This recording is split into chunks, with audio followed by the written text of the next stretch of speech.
Hey guys, what's up? This is Milan Patel. Welcome back to Tutorial Galaxy.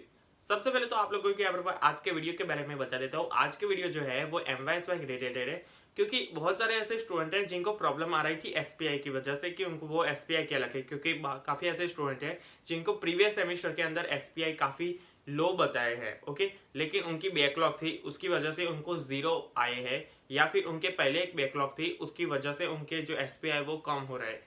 यानी कि जब उनकी backlog थी, चलिए मान लीजिए 6 सब्जेक्ट में से उन लोगों को 4 सब्जेक्ट के अंदर बैकलॉग है, तो उनके SPI 2 या 3 ही आते थे और रेमेडियल के रिजल्ट में कभी भी SPI नहीं आते।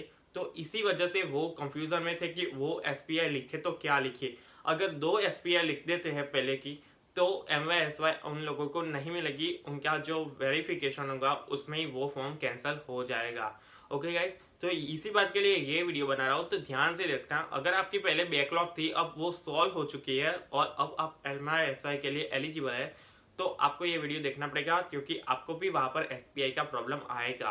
क्योंकि SPI वहाँ पर ये आते हैं, सबसे पहले आपको SPI देखे जाएंगे और उसके बाद आप लोगों को वहाँ पर उसके परसेंटेज में ट्रांसफर करना पड़ेगा। ओके गाइस, तो चलिए वीडियो को स्टार्ट करते हैं। सबसे पहले तो आप लोगों को यहाँ पर बता दूं कि आपको सिंपली सा क्या करना है कि जब भी आप SPI आप निकालो, ओके, चलिए मान लीजिए कि आप इस वक्त थर्ड ईयर के अंदर हो, राइट।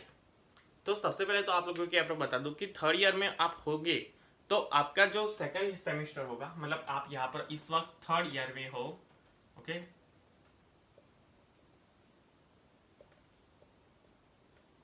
इस वक्त आप थर्ड ईयर में हो, राइट। उसके बाद आपका जो होगा, मतलब आपका जो प्रीवियस सेमेस्टर होगा, सॉरी प्रीवियस ईयर होगा, वो सेकंड ईयर होगा। तो उसकी 2 मार्कशीट आपको यहाँ पर डालनी पड़ेगी और उसके SPI भी आपको यहाँ पर डालने पड़ेंगे। तो अब यहाँ पर आपको बता दूं कि SPI कौन से डालने हैं। ओके, काफ़ी ऐसे स्टूडेंट हैं जिनके बैकलॉग आने की वजह से SPI वहाँ पर कम बता रहे थे। ओके गाइस, तो वो SPI आपको नहीं डालने हैं। मैं यहाँ पर आपको बताऊंगा कि SPI कैसे निकाले जाते हैं। सिंपली सा इजी मेथड है।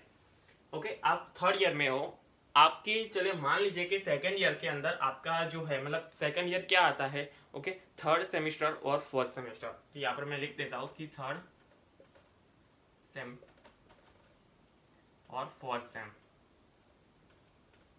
ये आपका प्रीवियस सेमेस्टर आता है, यहाँ पर लिख देता हूँ।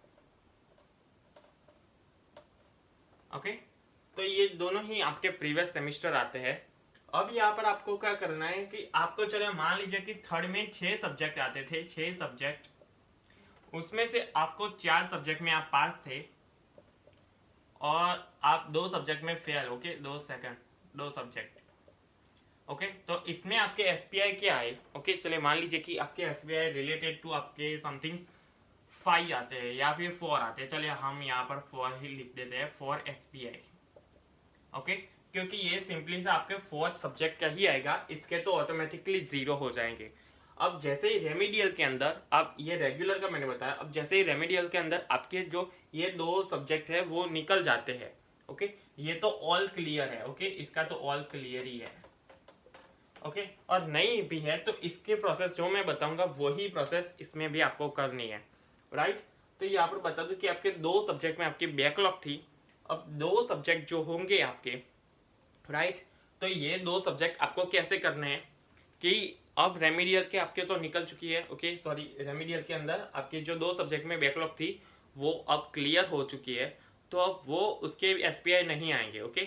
GTU उसके SPI नहीं देखा, क्योंकि SPI जो होते हैं वो सेमिस्टर परसेंटेज, सॉरी, आपको वहाँ पर बता दूं कि उस सेमेस्टर जब आप चल रहे होते हैं तब आपके वहाँ पर आएंगे, ओके, लेकिन अब आपके वो सेमेस्टर रेगुलर नहीं रहा, वो रेमेडियल हो चुका है, तो उसके SPI नहीं आएंगे। अब बात करते हैं कि इन 2 सब्जेक्ट की SPI कैसे निकाले, ओके। तो सबसे पहले यहाँ पर स्टार्टिंग करते हैं यहाँ से, ओके। आपको सिंपली सा क्या करना है कि आप अपनी जो कोई भी पुरानी मार्कशीट हो, ओके, कोई भी हो, रेमेडियल रेगुलर, उससे फर्क नहीं पड़ता, वो ले लीजिए। उसके वहां पर ये एक कोष्टक आएगा, ओके, जहां पर लिखा होगा कि किसके कितने मार्क्स गिने जाते हैं, ओके, डबल ए के कितने मार्क्स गिने जाते हैं, AB के कितने मार्क्स गिने जाते हैं, तो यहाँ पर मैंने वो लिखा हुआ है, ओके। ये सिंपली सा ही है, ये आप ऑटोमेटिकली हाथ के वजह से भी आप कर सकते हो, लेकिन कई लोगों को पता नहीं होता है, तो इसलिए मैंने यहाँ पर लिखा हुआ है। अब यहाँ पर बता दूं कि आपके, चलिए मान लेते हैं कि आपका पहले सब्जेक्ट 2, 3 और 4, इन 4 सब्जेक्ट में तो आप ऑलरेडी पास हो, राइट। उसके एसपीआई भले ही आपके पास हो, लेकिन उसके भी आप एसपीआई उसमें अकाउंट हो, ओके। और आपके चले मान लीजिए जो सिंपली सा 6 सब्जेक्ट आता है, उसमें से आप 4 में तो ऑलरेडी पास हो, 5वें और 6ठे में आप रेमिडियल थी आपकी, ओके गाइस। मैं यहाँ पर लिख ही देता हूँ, ये रेगुलर और ये रेमिडियल, ओके। इसमें तो आप ऑलरेडी पास थे। अब इसके कितने मार्क्स आप चलिए मान लीजिए कि पहले सब्जेक्ट में आपको आए डबल बी, उसके बाद आए आपके बीसी आपके आए, उसके बाद इसमें ए बी थे, और इसमें आपको मिले सी सी, ओके। ये रेगुलर में आपको इतने मिले और आप वहां पर पास हो गए। अब 5th और 6th सेमेस्टर में आप पहले रेगुलर में 0 था क्योंकि वो आप फेल थे, अब आपके जाके क्लियर हो चुकी है, तो अब उसके मार्क्स भी यहाँ पर हम यहाँ पर काउंट कर लेते हैं। चलिए ए बी है, और इसमें भी चलिए मान लेते हैं कि ए बी है, राइट। तो चलिए इसके आप मार्क्स काउंट करते हैं सबसे पहले, ओके। बी बी है तो उसके कितने मार्क्स यहाँ पर होते हैं डबल बी के? 8 मार्क्स, इसके 8 मार्क्स चलिए मान लेते हैं। बीसी है उसके बाद कितने? 7 मार्क्स। ए बी है तो उसके 9 मार्क्स। उसके बाद सीसी है तो सीसी के आते हैं 6 मार्क्स। ए बी है उसके तो आएंगे 9 मार्क्स, और इसके भी चलिए मान लेते हैं 9 मार्क्स। अब ये जो मार्क्स आए उसको आपको कैलकुलेट करना है, यहाँ पर मैं लिख के देता हूँ। तो चलिए इसका कितना काउंट होता है, इसके जो मार्क्स होते हैं वो 48 हो जाते हैं, यहाँ पर मैं लिख के देता हूँ। चलिए ओके, इसके जो मार्क्स होते हैं वो 48 हो चुके हैं, ओके। कितने में से? आपके ये जो मार्क्स है ये 10th में से आते हैं, ओके। आउट ऑफ 10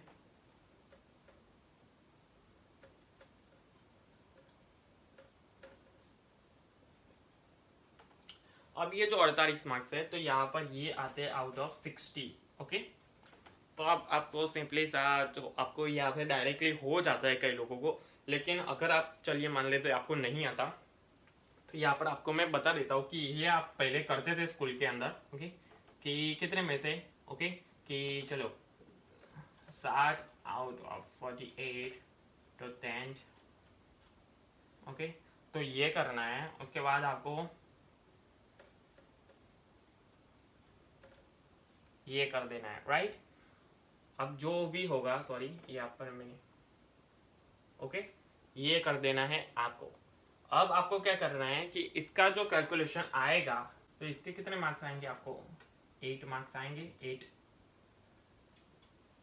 आंसर आएगा आपका 8, ओके। आपका आंसर आएगा 8, ओके। तो वो मैंने यहाँ पर लिख दिया है। तो ये सारी प्रोसेस से आपके कितने एसपीआई हो गए थर्ड के अंदर? ये 8 एसपीआई, ये आपके एसपीआई हुए, ओके। अब आपको पता चला, अब आपको थर्ड सेमेस्टर में कितने एसपीआई आएंगे? 8 एसपीआई। चलिए मान लेते हैं, ओके। तो ये सारी चलो आपको पता चल गया। ये तो ऑल क्लियर था। अगर आपको ये नहीं आया तो ये भी इसी टाइप का आपको, ओके। ऐसा कुछ भी फर्क नहीं पड़ता। अगर आपकी 0 सब्जेक्ट में आपके एसपीआई पहले 0 आए थे, यानी कि आप एक भी सब्जेक्ट में आप पास नहीं थे, तो अब जाके वहां पर भी आप ये पद्धति आप यूज कर सकते हो और आपके एसपीआई वहां पर आपको मिल जाएंगे। अब यहाँ पर बता दूं कि वहां पर एसपीआई टू परसेंटेज भी आपको वहां पर करने को मिलेंगे। तो यहाँ पर आपको सिंपली सा गूगल पर लिखना है कि एसपीआई टू परसेंटेज, आपको वहां पर कैलकुलेटर मिल जाएगा। वहां पर आपके एसपीआई अगर आप 8 डालोगे, ओके, तो इसके एसपीआई 8 है, ओके। तो उसका यहाँ पर अगर मैं जानता हूं तब तक तो इसके 7.5% निकलते हैं, इसके समथिंग की कुछ आएगा, ओके गाइस। तो यहाँ पर मैं आपको बता देने वाला हूँ, ओके। तो इस वीडियो को यहाँ पर कंप्लीट कर रहा हूँ। अगर इस वीडियो पसंद आया तो इस वीडियो को लाइक कर दीजिए, मेरी चैनल को सब्सक्राइब कर दीजिए, और अभी तक आप लोगों ने मुझे इंस्टाग्राम में फॉलो नहीं किया तो चाहिए इंस्टाग्राम में भी मुझे फॉलो कर दीजिए। इंस्टा आईडी डिस्क्रिप्शन बॉक्स में आपको मिल जाएगी। चलिए गाइस इस वीडियो को यहाँ पर कंप्लीट करते हैं, एंड सब्सक्राइब करना। जय हिंद, जय भारत।